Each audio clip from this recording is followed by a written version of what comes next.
Assalamualaikum warahmatullahi wabarakatuh. Halo anak-anak, semangat pagi. Semoga kalian tetap sehat selalu ya. Kita jumpa lagi dalam pembelajaran daring prakarya kelas 9 semester 2. Sebelumnya, jangan lupa tetap terapkan protokol kesehatan dengan di rumah aja. Kalaupun kalian keluar rumah, terapkan 3M ya. Mencuci tangan, memakai masker dan menjaga jarak. Dan satu yang paling penting, jangan lupa bahagia.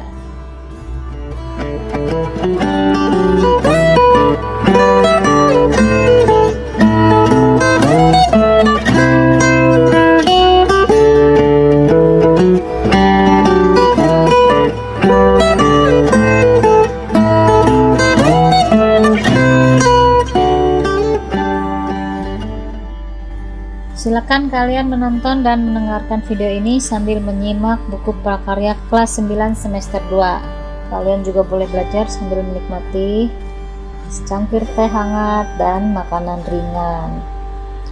Oh ya, bagi kalian yang baru saja subscribe, selamat bergabung di channel ini.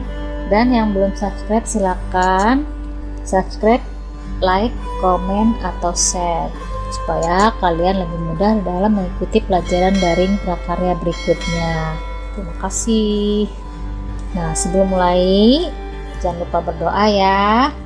Pada video sebelumnya kita telah membahas tentang kerajinan berbasis media campuran. Bagian pertama dari bab 1 awal sampai pada bagian B, jenis dan karakteristik kerajinan berbasis media campuran. Pada kesempatan ini kita akan bahas lanjutan materi bab 1, mulai dari C, produk dan proses kerajinan berbasis media campuran. C, produk dan proses kerajinan berbasis media campuran. Dalam berkarya tentunya tidak terlepas daripada rancangan. Rancangan merupakan suatu gambar, rencana atau gambar sketsa yang harus diikuti dalam proses membuat karya nantinya. Gambar rencana ini sangat penting sebagai alat bantu memonitor diri sendiri agar bekerja sesuai rencana. Apabila pada saat proses pengerjaan ditemui kendala, rancangan dapat diubah sesuai solusi. Untuk selanjutnya, pekerjaan dapat dilanjutkan kembali. Sketsa pada rancangan juga bagian dari karya seni rupa, sehingga apabila kamu membuat dengan bagus, karya rancanganmu dapat dibingkai dan dipamerkan atau dipasarkan juga. Berikut ini akan dipelajari produk dan proses pembuatan kerajinan berbasis media campuran. 1. Batu. Batu yang digunakan sebagai kerajinan selain batu permata atau batu mulia juga ada batu akik. Sebelum dijadikan perhiasan atau kerajinan, batu harus diproses terlebih dahulu. Indonesia hanya beberapa tempat yang mengandung batu permata, antara lain Provinsi Banten dengan Kalimayanya, batu opal ya. Di Lampung dengan batu jenis-jenis anggur yang menawan dan jenis cempaka. Di Pulau Kalimantan dengan kecubung dan intan berlian. Bumi Indonesia terhampar luas ragam bebatuan yang berkilau dan beraneka warna. Daerah Kalimantan merupakan penghasil batu warna yang nilainya sangat unik. Teknik pengolahan batu sebagai produk kerajinan harus digerinda dahulu, kemudian dironce atau dipahat. 1. Bahan dan alat kerajinan batu. Pemilihan batu harus disesuaikan dengan rencana pembuatan produk kerajinan. Bahan campuran lainnya adalah kayu, logam, dan sebagainya. 2. Alat kerajinan batu. Nah, pembuatan kerajinan batu membutuhkan alat khusus, mulai alat pahat, gerinda, mesin pemotong batu, dan sebagainya. Karena emang batu keras sekali ya, sulit untuk dibentuk. 3. Produk kerajinan dari batu berbasis media campuran.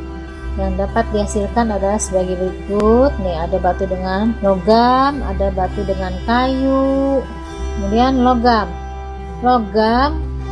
Poin 2, memiliki jenis-jenis dan nama yang berbeda-beda, diantaranya besi, aluminium, perunggu, timah, kobalt, seng, tembaga, dan logam yang lainnya. Logam adalah unsur yang jumlahnya paling banyak di bumi ini. Daerah-daerah penghasil kerajinan dari logam antaranya emas terdapat di Kalimantan Selatan, Jawa. Kerajinan perak terdapat di daerah Yogyakarta, Sumatera Barat, dan Bali. Bahan alam logam banyak dibuat sebagai perhiasan atau aksesoris seperti gelas, bisa juga dibuat sebagai alat fungsional ya, seperti gelas, teko, nampan, wadah serbaguna, bahkan sampai piala sebagai simbol kejuaraan. Bahan logam diolah dengan teknik bakar atau pemanasan dan tempa. 1. Kerajinan bahan logam. Logam harus mendominasi dari produk kerajinan ini. Bahan campuran lainnya adalah kain, rotan, batu, kerang, dan sebagainya. Kemudian 2. Alat-alat kerajinan logam. Pembuatan kerajinan logam membutuhkan alat khusus yang mulai alat penggiling logam, menjadi plat, alat patri, tang lancip, penjepit, dan sebagainya. Kemudian produk kerajinan dari logam berbasis media campuran yaitu dapat dihasilkan sebagai berikut, ada di gambar ya, saya lihat di buku juga ada. 3. Plastik. Berbagai macam penggunaan plastik untuk pembungkus makanan, bahan kecantikan, alat-alat rumah tangga, sampai alat dan perangkat elektronik. Sifat plastik yang mudah dibuat, ringan, praktis, dan murah menjadi salah satu pertimbangan besarnya penggunaan barang berbahan plastik. Mari manfaatkan limbah plastik ini menjadi produk kerajinan. Hasilnya selain dapat mengurangi dampak pencemaran lingkungan, juga dapat meningkatkan perekonomian. 1. Bahan kerajinan dari plastik. Pemilihan plastik harus disesuaikan dengan rencana pembuatan produk kerajinan seperti botol, kantong, bekas perabotan rumah tangga, dan sebagainya. Bahan campuran lainnya adalah kayu, kain, logam, dan sebagainya. 2. Alat kerajinan dari plastik. Biasanya yang digunakan adalah gunting, namun jika ingin digiling atau dipres, maka perlu alat khusus, dapat pula dipanaskan agar dapat dicetak. Nah, produk kerajinan dari plastik berbasis media campuran dapat dihasilkan berbagai bentuk ya. Bisa dilihat contohnya. Ini ada contoh plastik dengan kombinasi dengan seng dan kertas, kemudian plastik yang dikombinasi dengan kayu. Kemudian kerajinan dari kayu ya.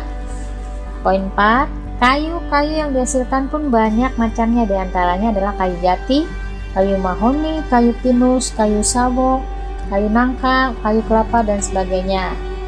Kerajinan ukir dari beberapa daerah di Indonesia sudah dikenal di mancanegara sejak zaman dahulu.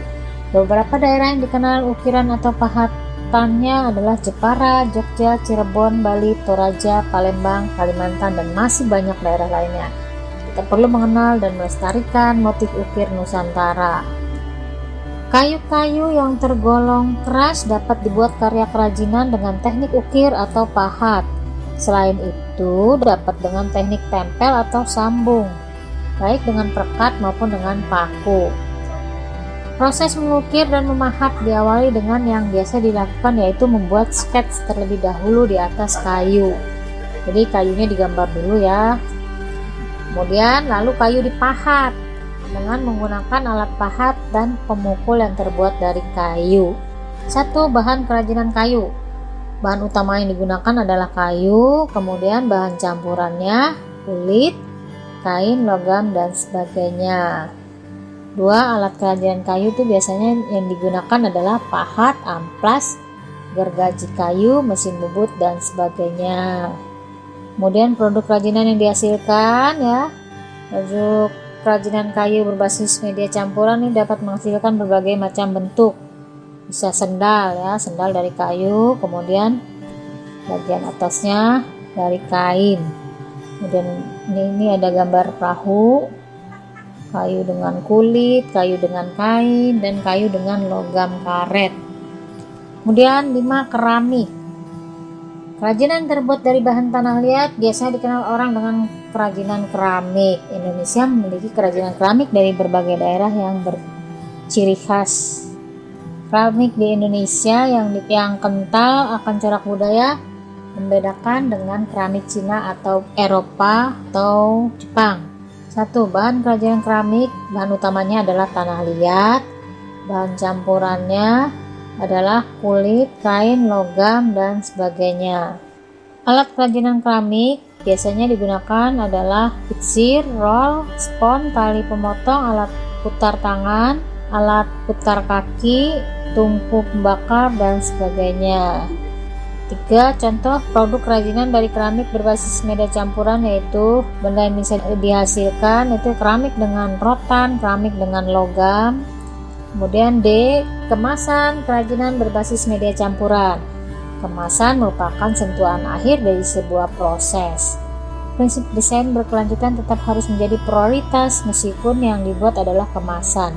Perlu dipikirkan agar kemasan tidak langsung dibuang namun dapat digunakan untuk fungsi lain oleh konsumen. Dengan demikian, penting untuk memikirkan bentuk kemasan yang menarik untuk dibuat. Ya, seperti kemasan-kemasan bentuk souvenir dari kardus. Sampai di sini paham ya? Kalau masih kurang paham, bisa kalian ulang lagi sesuka kalian. Yang serius belajarnya ya nak. Sampai jumpa lagi di episode selanjutnya. Terima kasih. Wassalamualaikum warahmatullahi wabarakatuh.